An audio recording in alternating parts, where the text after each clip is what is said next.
Hello नमस्कार दोस्तों, आपके यूट्यूब चैनल टारगेट विकास में आपका स्वागत है। इलाहाबाद हाई कोर्ट मैथ गणित मॉक टेस्ट 1 लेकर आए हैं प्रीवियस ईयर बेस। यहाँ पे वो क्वेश्चंस लिए गए हैं जो आपके एग्ज़ाम के पॉइंट ऑफ व्यू से बहुत इंपॉर्टेंट रहने वाले हैं। आपको लगातार मेरे यूट्यूब चैनल पे सारी क्लासेस मिलना स्टार्ट हो गई हैं कंटिन्यू। जितने भी लोगों ने अभी तक क्लासेस जो प्रोवाइड कर दी गई हैं अभी तक नहीं देखा है, प्लेलिस्ट बनी हुई है, आप सभी लोग एक बार ज़रूर देखिए। 2014 से 2022 तक जितने भी क्वेश्चंस पूछे गए आपके एग्ज़ाम में वो सारी आपकी क्लासेस भी प्रोवाइड कर दी गई हैं, वो भी आप देख सकते हैं। तो क्वेश्चन नंबर फर्स्ट आपकी स्क्रीन पर आप सभी लोग देख सकते हैं। जितने भी नए छात्र जुड़े हैं चैनल को लाइक शेयर एंड सब्सक्राइब करना ना भूलें। यहाँ पे देखो ये क्वेश्चन है आपके एग्ज़ाम में पूछा जाता है, जो ये कि मैथमेटिकल ऑपरेशन एक चैप्टर होता है उससे लिया गया है। मान ज्ञात करें, हमें क्या करना है, इसको मान ज्ञात करना है। तो इस क्वेश्चन को सॉल्व करने के लिए रूल सबसे पहले हम बताएंगे, फिर आपको सॉल्व करना है। देखो हमें जो इस क्वेश्चन को सॉल्व करना होता है तो बॉडमॉस के रूल से करना होता है, BODMAS। ये अगर आपको लर्न है इसके अकॉर्डिंग क्वेश्चन करेंगे तो कभी भी आपका क्वेश्चन गलत नहीं होगा। बी का मतलब होता है यहाँ पे पहले ब्रैकेट को सॉल्व करना, ओ का मतलब अगर ऑफ लिखा है तो ऑफ सॉल्व करना होता है, डी का मतलब डिवाइड सॉल्व करेंगे, एम का मतलब मल्टीप्लाई, फिर ए का मतलब एडिशन, फिर सब्ट्रैक्शन। इसके अकॉर्डिंग क्वेश्चन को लेकर सॉल्व करना होता है। अब देखो कैसे सॉल्व करेंगे, यहाँ पे हम पूरा प्रॉपर सोल्यूशन भी आपको यहाँ पे दिखा रहे हैं। देखो आपको यहाँ पे क्वेश्चन दिया गया था इस टाइप से, ठीक है, क्वेश्चन इस टाइप से दिया गया था। तो आप सॉल्व कैसे करेंगे, सबसे पहले जो ये भी ब्रैकेट है इसको हम सॉल्व करेंगे। तो 7 6 कितना होता है 42, यहाँ पे लिख दिया गया। एंड उसके बाद में ये 7 6 42 लिख दिया गया, और ये 5 ऐसे ही नोट डाउन करना है, -15 भी ऐसे नोट डाउन कर लेना है। फिर इस इधर हम आ जाएंगे, यहाँ पे देखो हम क्या सॉल्व करते हैं। सबसे पहले हमने बताया था डिवाइड सॉल्व करेंगे, तो 3 को इससे काटेंगे तो 3 6 18 होता है, यहाँ पे वो 6 आ गया। और ये सारी वैल्यू ऐसे नोट डाउन मैंने यहाँ पे कर ली, ठीक है। फिर इसके बाद में आपको क्या करना है, आप देख सकते हैं यहाँ पे सबसे पहले ये देखो प्लस और माइनस है, तो प्लस से माइनस करेंगे तो आपका क्या वैल्यू आ जाएगी। इस ब्रैकेट को पूरा सॉल्व करेंगे तो आपकी 32 वैल्यू आएगी, ठीक है। इस ब्रैकेट को सॉल्व करेंगे 32 आएगी। फिर इधर हमें सॉल्व करना होगा, इसको सॉल्व करेंगे तो इस टाइप से वैल्यू आएगी, ठीक। एंड इसको 4 से डिवाइड कर देंगे, 4 से भाग करेंगे तो 4 8 जा 32 होता है। इसको भाग करने पे ये वैल्यू आ जाएगी। इधर आपकी ये 4 से 2 माइनस करेंगे तो ये वैल्यू आ गई, ठीक है। इस टाइप से जब आप इसको सॉल्व करेंगे तो आपकी वैल्यू क्या मिलेगी, 12 मिलेगी, 12 मिलेगी। तो आपको देखो ये बहुत इजी क्वेश्चन था, तो आपको करना हो जाएगा। सबसे पहले मैंने जो बताया उसी कॉन्सेप्ट से करना, पहले इस ब्रैकेट को सॉल्व करना है, फिर इसके बाद में ये डिवाइड वाला सॉल्व करना है, फिर इसके बाद में ये डिवाइड वाला सॉल्व करेंगे। इसके अकॉर्डिंग आप चलते रहेंगे स्टेप वाइज, देन आपको प्रॉपर आंसर मिल जाएगा, ठीक है। ये क्वेश्चन आप लोग सभी लोग कर सकते हैं। नाउ नेक्स्ट क्वेश्चन की हम लोग बात करेंगे और बहुत अच्छे से हम इसको डिटेल में समझाएंगे, क्योंकि ये क्वेश्चन आपके एग्जाम में थोड़ा सा मॉडरेट लेवल के भी क्वेश्चन दिए जाने लगे हैं, क्योंकि ग्रुप डी का जो लेवल है, आप लोगों ने पिछले ईयर का पेपर देखा होगा, लेवल बढ़ चुका है। तो क्वेश्चन उस टाइप के भी हम लोग ले रहे हैं कि आप लोग एग्जाम हॉल में बैठे तो कोई भी क्वेश्चन छोड़ के ना आए। सबसे पहले क्वेश्चन को हम लोग रीड करते हैं। यहाँ पे क्या दिया गया है, एक आयत के परिमाण और चौड़ाई के बीच का अनुपात 3:1 है। एक आयत के परिमाण और चौड़ाई के बीच का अनुपात 3:1 है। यदि आयत का क्षेत्रफल 310 स्क्वायर सेंटीमीटर है तो आयत की लंबाई लगभग है। हमें क्या निकालनी है, यहाँ पे लंबाई निकालनी है। तो सबसे देखो इस टाइप के क्वेश्चन को कैसे किया जाता है आप लोग देख सकते हैं। सबसे पहले हम लोग देखो क्या करेंगे, जो भी हमें निकालना है, देखो माना आयत की लंबाई और चौड़ाई का रेशियो हमें दिया गया था, तो उसे हम लेंथ और ब्रेथ मान लेंगे, ठीक है। अब यहाँ पे प्रश्न के अकॉर्डिंग आयत का परिमाप और आयत की चौड़ाई का हमें रेशियो दिया गया था। तो सबसे पहले हम आयत का परिमाण का फॉर्मूला लगाएंगे, तो क्या होता है 2 ब्रैकेट L + B, ये आयत का फॉर्मूला होता है। और इसका जो रेशियो दिया गया वो यहाँ पे हमने लिख दिया उसके नीचे, ठीक है। देखो आयत का ये फार्मूला लिखा गया और इसका ये रेशियो लिख दिया गया। अब इसको हम देखो पहले सबसे पहले इसको मल्टीप्लाई करेंगे ब्रैकेट में, तो 2L हो जाएगा और यहाँ पे 2B हो जाएगा जब मल्टीप्लाई करेंगे। इस टाइप से लिख दिया गया। और इस ये 2 अब यहाँ पे इसको लिखने के बाद में ये जो B है इसकी भी मल्टीप्लाई हम लोग कर देंगे इस रेशियो के साथ में, ठीक है। यहाँ पे आप देख सकते हैं कैसे करना है, एक बार मैं फिर से रिपीट कर दे रहा हूँ।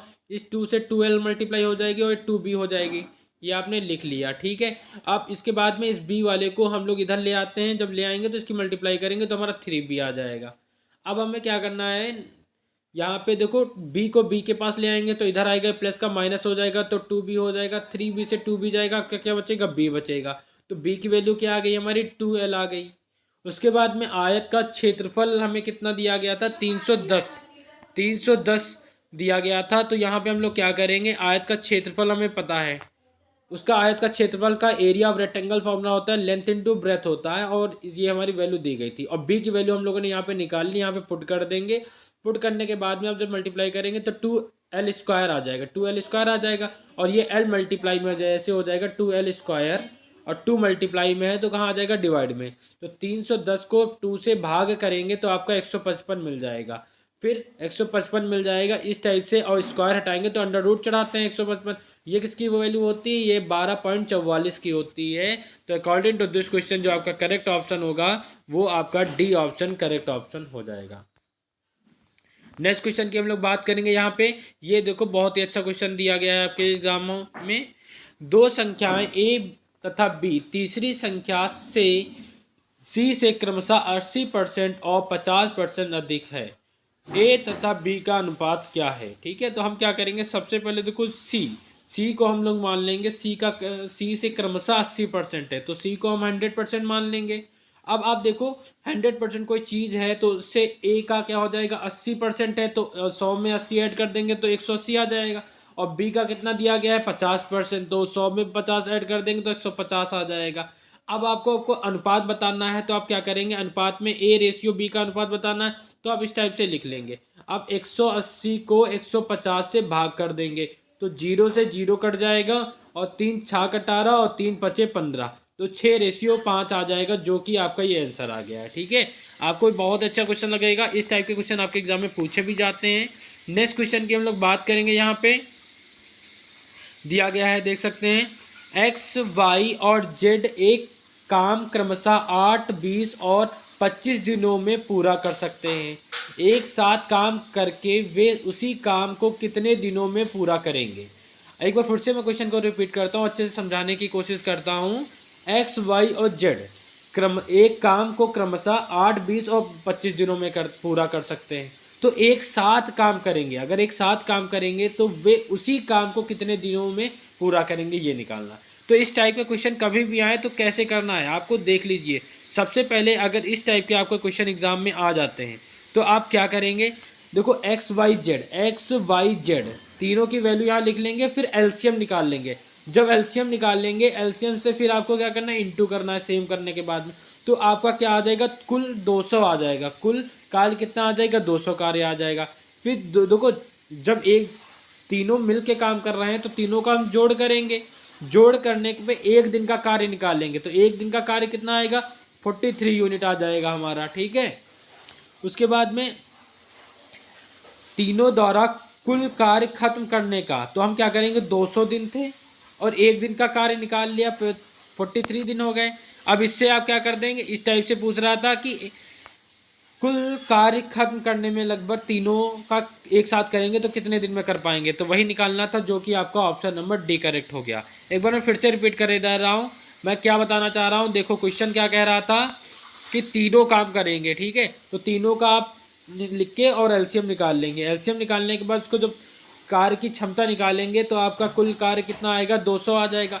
एक दिन का कार्य निकाल लेंगे, एक दिन का कार्य निकालने के बाद 43 यूनिट आ जाएगा, 43 यूनिट आ जाएगा। तीनों का जोड़ कुल कार्य निकालना है तो 200 जो आपका आया था उसको 43 से डिवाइड करेंगे, यही आपका आंसर हो जाएगा। ठीक है, नॉन नेक्स्ट क्वेश्चन की हम लोग बात करेंगे। यहाँ पे देखो ये दिया गया है, मान ज्ञात करें। हमें क्या करना है, मान ज्ञात करना है। अभी बताया था कि बॉडमॉस के रूल के 2 क्वेश्चन आपके एग्जाम में आते हैं, तो आप देख भी सकते हैं। सबसे पहले आपको क्या बताया है, ब्रैकेट को सॉल्व करना। तो 11 में 4 ऐड करेंगे क्या आ जाएगा, तो 11 में 4 ऐड करेंगे 15 आ जाएगा। ठीक है, उसके बाद में ये वैल्यू तो हम ऐसे नोट डाउन कर लेंगे। फिर हमें क्या करना है, का मतलब होता है मल्टीप्लाई, तो का की जगह हम क्या कर देंगे, यहाँ पे मल्टीप्लाई का साइन लगेंगे तो 4 3 12 हो जाएगा, यहाँ पे आ गया। उसके बाद में देखो 15 को हम 11 और 4 15 होता है, ऐसे लिख लेंगे। अब यहाँ पे भाग देना है तो 9 को 12 से भाग दे देंगे। भाग देने के बाद में इसको आप जब सॉल्व करेंगे तो आपका आंसर क्या निकल के आएगा, डी ऑप्शन करेक्ट हो आ जाएगा। 57/4 आपका करेक्ट ऑप्शन हो जाएगा। नेक्स्ट क्वेश्चन की हम लोग बात करेंगे। यहाँ पे दिया गया है, ₹1000 की राशि 2 वर्षों में चक्रवृद्धि ब्याज की दर से 1144.90 हो जाती है, तो जबकि ब्याज वार्षिक संयोजित है, ब्याज दर है, हमें यह निकालना ब्याज दर। तो सबसे पहले मैं आपको बताना चाहूँगा जो भी आपका फार्मूला है, देखो मैं फार्मूला बता दूँ सबसे पहले। अमाउंट का फार्मूला होता है principal plus rate upon 100 whole power n हो जाएगा। तो ए हमारा अमाउंट होता है, पी हमारा प्रिंसिपल होता है, रे आर मेरा रेट होता है, एन हमारा टाइम होता है। ठीक है, तो आपको देखो मूलधन कितना दिया गया था, प्रिंसिपल 1000 दिया गया था। मिश्रित धन अमाउंट कितना दिया गया है आपने लिख लिया यहाँ से क्वेश्चन से। ठीक है, मिश्रित धन भी लिख लिया। और उसके बाद में समय देखो 2 वर्षों के लिए, तो समय भी पता है 2 वर्ष। हमें निकालना क्या है, दर निकालना है, रेट निकालना है। तो आप क्या करेंगे, सारी वैल्यू जो भी पता है वो यहाँ पे इस फार्मूले पहले पुट करेंगे, फिर हम सॉल्व करेंगे। तो जल्द से हम लोग चलो वैल्यू पुट कर लेते हैं। यहाँ पे देखो हम लोगों ने क्या कर लिया, वैल्यू को पुट कर लिया। ठीक है, अमाउंट की वैल्यू पुट कर ली, प्रिंसिपल एंड टाइम भी पुट कर लिया। हमें रेट निकालना था तो वो रेट पता ही नहीं है। अब हम क्या करेंगे, ये देखो मल्टीप्लाई में वैल्यू है, इसको हम डिवाइड में ले आएंगे, भाग में ले आए। उसके बाद में हम देखो क्या करेंगे, इसको हम भाग करेंगे, पहले पॉइंट हटाएंगे, पॉइंट के 2 नंबर है तो 2 जीरो नीचे बढ़ गए, यहाँ पे आप देख सकते हैं। 2 जीरो बढ़ने के बाद में यहाँ पे क्या हुआ, एक जीरो से एक जीरो कैंसिल आउट हो जाता है। ठीक है, फिर उसके बाद में यहाँ पे स्क्वायरिंग है, तो इसको हम जब सॉल्व करेंगे, जब कैंसिल आउट इसको करेंगे तो आपका इतना आ जाएगा। ठीक है, इसके बाद में आप स्क्वायरिंग बोथ साइड करेंगे, तो स्क्वायरिंग बोथ साइड करेंगे तो स्क्वायर इधर भी है, तो आपका स्क्वायरिंग से क्या हो जाएगा, जब आप स्क्वायरिंग करेंगे तो स्क्वायरिंग से क्या होगा, इधर से भी स्क्वायर स्क्वायर कट जाएगा, तो आपकी ये वैल्यू आ जाएगी। और जो ये प्लस का 1 इधर था वो आपका इधर आ गया, माइनस का 1 हो गया। अब हमें क्या करेंगे, इसका एलसीएम टेक करेंगे, तो एलसीएम आपका क्या आ जाएगा, 107 को इसका एलसीएम 100 ही आएगा, 100 से ऊपर भाग किया जाएगा तो ये आ जाएगा। तो 107 से 100 को जब भाग करेंगे तो 7/100 आ जाएगा। और इधर ये था, अब क्रॉस मल्टीप्लाई करेंगे तो 100 को 7 से करेंगे तो क्या आ जाएगा, 700 आ जाएगा। और आर को करेंगे तो 100 आ जाएगा। 0 0 0 0 कट जाएगा तो 7 आ गया, तो मतलब रेट कितना आ गया, 7% आ गया, जो आपको निकालना था। तो को रेट आपको पता चल गया, जो आपको निकालना था वो आपको पता चल गया, दर निकालना था तो आपको पता चल गया, जो कि आपका option number A correct option हो गया। नेक्स्ट क्वेश्चन की हम लोग बात करेंगे, यहाँ पे दिया गया है, आप देख सकते हैं अच्छे से। और अगर क्वेश्चन में कोई क्वेरी आ रही हो तो आप कमेंट बॉक्स में कमेंट करेंगे। अगर कोई भी टॉपिक, जैसे आपको विलोम शब्द की मैराथन क्लासेस चाहिए या भी जो भी चाहिए, वो आपको कमेंट बॉक्स में करना, कमेंट में आपकी बात पूरी की जाएगी। एक ट्रेन 42 सेकंड में एक प्लेटफॉर्म को पार करती है और एक प्लेटफॉर्म पर खड़े एक व्यक्ति को 25 सेकंड में पार करती है। यदि ट्रेन की गति 72 किलोमीटर पर आवर है तो प्लेटफॉर्म की लंबाई क्या है। हमें देखो प्लेटफॉर्म की लंबाई निकालना है, तो जो भी निकालना होता है उसे हम पहले लेट कर लेंगे, मान लेंगे। ठीक है, तो यहाँ पे सबसे पहले हमने क्या किया, माना ट्रेन की लंबाई L मीटर है, मान लिया। ठीक है, उसके बाद में तथा प्लेटफॉर्म की लंबाई तो हमारी क्या हो जाएगी, कैपिटल L मीटर हो जाएगी। तो ट्रेन की लंबाई हमें निकालनी थी, तो उस टाइप से हम कैसे निकाल लेंगे, यहाँ पे फॉर्मूला एक होता है, ये सभी लोग आप लोग पढ़ लें। ट्रेन की चाल इक्वल टू में ट्रेन की लंबाई और बटे व्यक्ति को पार करने में लगा समय। ठीक है, तो ट्रेन की चाल आपको कितनी दी गई थी, यहाँ पे आप देख सकते हैं, मैं एक बार फिर से मैं आपको दिखा दूँ। ठीक है, ट्रेन की चाल हमें लिखनी है, उसके बाद में हमें सॉल्व करना है। तो सबसे पहले देखो ट्रेन की चाल हमें कितनी दी गई थी, 72 किलोमीटर पर आवर, अब वो सेकंड में दिया गया है। तो जब भी पहले सबसे पहले हमें चेंज करना होता है तो 5/18 से मल्टीप्लाई करना होगा, और ट्रेन की चाल 72 दी गई थी, तो इक्वल टू में दो ट्रेन की लंबाई L मानी थी और व्यक्ति को पार करने में लगा समय 25 सेकंड लग रहा था, वो लिख लिया गया। अब इसको आप सॉल्व करेंगे, देखो कैंसिल आउट इसको कर लेंगे, कैंसिल आउट करने के बाद में जो आपको जो भी बचेगा, यहाँ पे 18 4 जा 72, फिर 5 4 जा 20 आएगा। जब सॉल्व करेंगे तो कैलकुलेशन तो आप सभी लोग कर लेंगे, कैलकुलेशन करने के बाद आपका ये आएगा, तो 20 × 5 को करेंगे तो 500 मीटर आ जाएगा, जो कि आपका ऑप्शन नंबर। यहाँ पे देखो सबसे पहले भी 500 मीटर, ये आपकी लेंथ लंबाई पता चल गई। अब हमें निकालना क्या था, प्लेटफॉर्म की लंबाई निकालना था। तो हम कैसे निकाल लेंगे, प्लेटफॉर्म की लंबाई जो होगी और ट्रेन की लंबाई, इन दोनों को जोड़ करेंगे, इक्वल टू में ट्रेन की चाल और मल्टीप्लाई कर देंगे प्लेटफॉर्म को पार करने में लगा समय। ठीक है, इस टाइप से आप क्वेश्चन को सॉल्व करेंगे। तो सबसे पहले वही चीज़ हम लोगों ने कर ली, ट्रेन की लंबाई को L एंड ट्रेन की लंबाई small l and equal to में ट्रेन की चाल, ये हमारी वैल्यू थी, और मल्टीप्लाई प्लेटफॉर्म को पार करने में वो वैल्यू रख दी। अब इसे सॉल्व करना है तो आप सॉल्व कर सकते हैं, यहाँ पे बहुत इजी है। ठीक है, इस क्वेश्चन को जो सॉल्व करेंगे तो L लेंथ की वैल्यू निकाल ली थी, यहाँ पे मैंने पुट कर दिया। पुट करने के बाद में आप जिसे कैलकुलेट करेंगे तो आपकी ये वैल्यू आ जाएगी।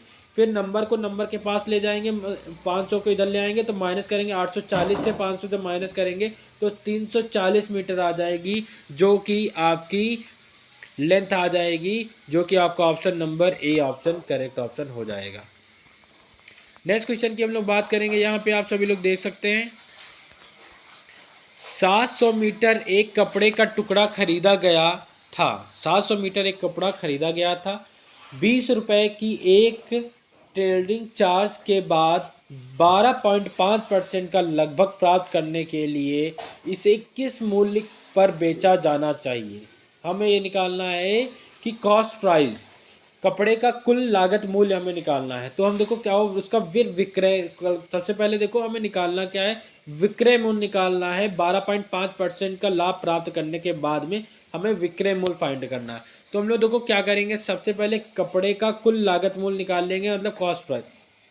तो आप देख लो 700 रुपये था और 20 रुपये ट्रेडिंग चार्ज था, तो 700 में 20 ऐड करेंगे तो 720 रुपये तो हमारी टोटल कॉस्ट प्राइस आ गई।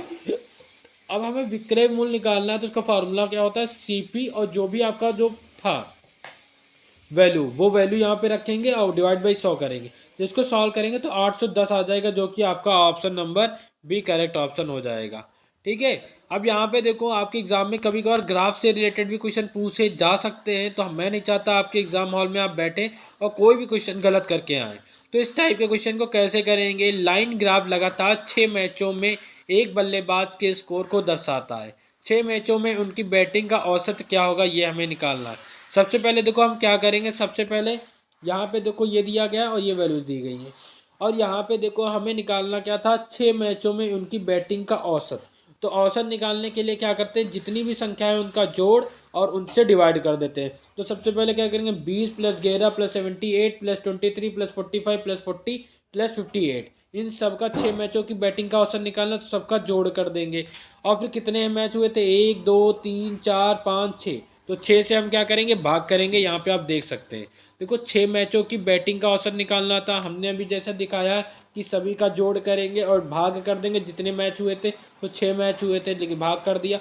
अब इनको सबका जोड़ करेंगे तो आपका 235 आएगा, फिर 6 से भाग करेंगे तो आपका आंसर आ जाएगा 39.17 आपका आंसर आ जाएगा, जो कि आपका ए ऑप्शन करेक्ट ऑप्शन हो जाएगा। यहाँ पे नेक्स्ट क्वेश्चन की हम लोग बात करेंगे। यदि ए सी के 20% के बराबर है और बी सी के 40% के बराबर है, तो निम्नलिखित में से कौन सा बी का 150% होगा। तो देखो इस टाइप के क्वेश्चन कैसे करेंगे, सबसे पहले हम क्या करेंगे, देखो कह रहा है कि यदि ए सी के 20% के बराबर है, बी सी के 40% के बराबर है, तो निम्नलिखित में बी का 150% है। तो सबसे पहले हम सी को मान लेते हैं, सी का 100% मान लेते हैं। अब देखो 20% के बराबर कह रहा है, ठीक है। अब ए 20% कह रहा है, बी कितना कह रहा था, 40%, ठीक है। तो समझ लो यहाँ पे ए सी को मान लिया था और ए और बी की वैल्यू लिख ली। तो बी का हम निकालेंगे 150%, बी का 150%। तो देखो बी यहाँ पे बोला बी का 150, बहुत इजी है, तो ये आप ऐसे सेम नोट कर लेंगे। और का की जगह मल्टीप्लाई का साइन आ गया, देख सकते हैं, और 150 से लिख लिया, परसेंट का नीचे 100 लिख लिया गया। अब देखो 0 से 0 काट दिया गया, अब ये 5 से कट जाएगा, कटने के बाद जब सॉल्व करेंगे तो आपकी 60 वैल्यू आ जाएगी। फिर उसके बाद में आपकी क्या आ गई, 60 वैल्यू आ गई। अब हमें निकालना था ए का 300% निकाल देंगे, ए का 300% निकाल लेंगे, ठीक है। तो ए का 300% निकाल देंगे इस टाइप से। तो ए और मल्टीप्लाई 300 बटे में 100, 0 0 0 0 कट जाएंगे और 3 2 6, तो 60 आ जाएगा। तो आप देख सकते हैं कितना आ गया, 60 आ गया। तो इस टाइप से कौन सा क्वेश्चन आपका सही हो जाएगा, आपका सी ऑप्शन करेक्ट ऑप्शन हो जाएगा, ए का 300%, ए का 300% आ जाएगा, ठीक है। नाउ नेक्स्ट क्वेश्चन की हम लोग बात करेंगे। नेक्स्ट क्वेश्चन यहाँ पे आप देख सकते हैं, ग्राफ से रिलेटेड क्वेश्चन, ये आपके में स्किप किया जा रहा है, ये आपके एग्ज़ाम में अभी नहीं पूछा जाएगा। वो जो अब ग्राफ में आप में पूछा जा सकता है वो मैंने बता दिया है, ठीक है। आप सभी लोग देख भी सकते हैं। नेक्स्ट क्वेश्चन यहाँ पे रेशियो से, ये क्वेश्चन हर बार आपके एग्ज़ाम में पूछा जाता है। जितने भी छात्र चैनल में देख रहे हैं और नए जुड़े हुए हैं, वो सभी छात्र को अगर PDF चाहिए तो आप सभी लोग नीचे बायो में आपको व्हाट्सएप ग्रुप की लिंक मिल जाएगी, उस पर आप लोग मैसेज कर देंगे और आपको वहाँ पे एक लिंक मिलेगी, उसके ज़रिए आप जुड़ जाएंगे तो वहाँ पे जितने भी आप अभी तक क्लासेस की गई हैं वो सारी क्लासेस मिल जाएंगी। और कल आपको मंडे को एक सरप्राइज़ मिलने वाला है, वो ऐसा सरप्राइज़ होगा जो आपके एग्ज़ाम के पॉइंट ऑफ व्यू से बहुत इंपॉर्टेंट रहेगा। उसमें हर एक चीज़ें दी जाएंगी, जैसे हिंदी का पूरा सिलेबस होगा, जीके जीएस का पूरा सिलेबस होगा, मैथ एंड इंग्लिश का पूरा सिलेबस, वो भी टॉपिक वाइज, जो भी टॉपिक आपके एग्ज़ाम में पूछे ही जाते हैं। अगर वो सारी चीज़ें आपको चाहिए तो एक बार कमेंट बॉक्स में कमेंट करिए। राधे राधे। नेक्स्ट क्वेश्चन की हम लोग बात कर रहे हैं, यहाँ पे दिया गया था 4:5:8 का एक व्युत्पन्न अनुपात क्या हो जाएगा, हमें निकालना है। तो देखो इस टाइप के कभी भी क्वेश्चन आए तो इसको हमें क्या करना है, 1/4 लिख देना है, फिर इसको 1/5 1/8 जैसा कि यहाँ पे लिखा गया है। अब इसके बाद में आप क्या करेंगे, इन सभी का आप एलसीएम टेक करके जब इसको आप सेम करेंगे तो आपको इस टाइप से आ जाएगा क्वेश्चन। फिर इसे आप कैंसिल आउट कर देंगे, 4 1 जा 4, 4 10 जा 40 एंड 5 1 जा 5, 5 8 जा 40 एंड 8 1 जा 8, 8 5 जा 40। तो 10:8:5 आपका आंसर आ जाएगा, जो कि आपका option number B correct option हो जाएगा। नेक्स्ट क्वेश्चन की हम लोग यहाँ पे बात करेंगे। नेक्स्ट क्वेश्चन क्या दिया गया है, देख सकते हैं आप सभी लोग। ये क्वेश्चन आपके एग्जाम के लिए बहुत इंपॉर्टेंट रहेगा। एक वस्तु की सूची मूल्य 80 रुपये है, एक ग्राहक इसके लिए 30 रुपये का भुगतान करता है, उसे लगातार 2 छूट दी गई है, जिसमें एक 50% थी, अन्य छूट क्या थी, हमें अन्य छूट निकालनी। तो देखो सबसे पहले हम क्या करेंगे, वस्तु की सूची मूल्य मार्क प्राइस हम देखेंगे। तो मार्क प्राइस हमारा क्या था, 80 रुपये था, वो हमने लिख लिया, ठीक है, सूची मूल्य जो उसका था। फिर उसके बाद में आप देख सकते हैं विक्रय मूल्य कितना दिया गया था, एक ग्राहक इसके लिए 30% का भुगतान करता था, तो विक्रय मूल्य आपका कितना, 30 रुपये दे दिया गया। अब हमें देखो क्या निकालना क्या है, विक्रय मूल्य का हम फॉर्मूला लगाएंगे तो मार्क प्राइस मल्टीप्लाई में देखो 50%, परसेंट का नीचे 100 लिख दिया गया, फिर 100 - d अपॉन 100 कर देंगे। अब विक्रय मूल्य की देखो यहाँ पे मैं वैल्यू दी गई थी, इसके नीचे मैंने फुट कर दी, और यहाँ पे इसके बाद में जब इसे सॉल्व करेंगे इस टाइप से तो आपका होके आएगा, ठीक है ना। कैलकुलेशन तो आप लोगों को सभी को करना आता ही है, तो आपको डिस्काउंट निकालना है तो आपका 25% आंसर आ जाएगा, ठीक है। ये कैलकुलेशन आप सभी लोग कर लेते हैं, इसीलिए मैंने स्किप किया। अगर कैलकुलेशन में कोई प्रॉब्लम आ रही है तो आप बताएंगे तो हम आपको एक एक स्टेप वाइज भी समझा देंगे। नेक्स्ट क्वेश्चन जो आपकी स्क्रीन पर दिया गया है, 4 5 और 6 द्वारा विभाजित सबसे बड़ी 3 अंकीय संख्याएं क्या हो जाएंगी। तो देखो 4 5 6 का लासामा निकालेंगे सबसे पहले, तो आपका क्या आएगा, 60 एलसीएम आ जाएगा लासामा, ठीक है। उसके बाद में सबसे बड़ी संख्या हमारी कौन सी होती, 3 अंकों की सबसे बड़ी संख्या 999 होती। तो 60 को 999 से आप भाग करेंगे, भाग करना आप सभी लोगों को आता है। इस तरह से जब आप भाग करेंगे तो आपका क्या आ जाएगा, यहाँ पे रिमाइंडर 39 बचेगा और 116 क्वोटेंट बचेगा। तो देख सकते हैं जो भी आपका रिमाइंडर बचेगा, तो जो सबसे बड़ी संख्या आपकी थी 999, जो आपका रिमाइंडर बचेगा उससे आप माइनस करेंगे तो आपका क्या आएगा, 960 आ जाएगा, 960 आ जाएगा। तो स्पष्ट यहाँ पे है 60 से भाज्य होने वाली सबसे बड़ी संख्या 960 हो जाएगी, जो कि आपका option number B correct option हो जाएगा। कैसे बताया, सबसे पहले इन तीनों का लासामा निकालेंगे, फिर सबसे बड़ी 3 संख्याओं को भाग करेंगे, जो भी आपका रिमाइंडर 39 आएगा उससे आप सब्ट्रैक्ट कर देंगे, देन आपका आंसर आ जाएगा, जो कि आपका ऑप्शन नंबर बी ऑप्शन आपका करेक्ट ऑप्शन हो जाएगा, ठीक है। यहाँ पे आप देख सकते हैं ये क्वेश्चन ग्राफ वाला आपके एग्जाम में पूछे जा सकते हैं, आप एक बार देख लेंगे अच्छे से। बार ग्राफ जनवरी से जून तक प्रत्येक महीने में एक वितरक द्वारा बेची गई है साइकिल की संख्या को दर्शाता है। मार्च की तुलना में अप्रैल से बिकने वाली साइकिलों की संख्या में कितनी वृद्धि हुई। देखो तो यहाँ पे आप देख सकते हैं ग्राफ में कैसे रिप्रेजेंट किया गया, बेची गई साइकिलों की संख्या यहाँ पे दी गई है, जनवरी से पूरा ये यहाँ पे अप्रैल तक पूरा बताया गया है और ये संख्याएं लिखी हुई हैं। अब जो क्वेश्चन पूछ क्या रहा है, हमें पूछ रहा है कि मार्च की तुलना से अप्रैल में बिकने वाली साइकिलों की संख्या में कितनी वृद्धि हुई, ये निकालना है।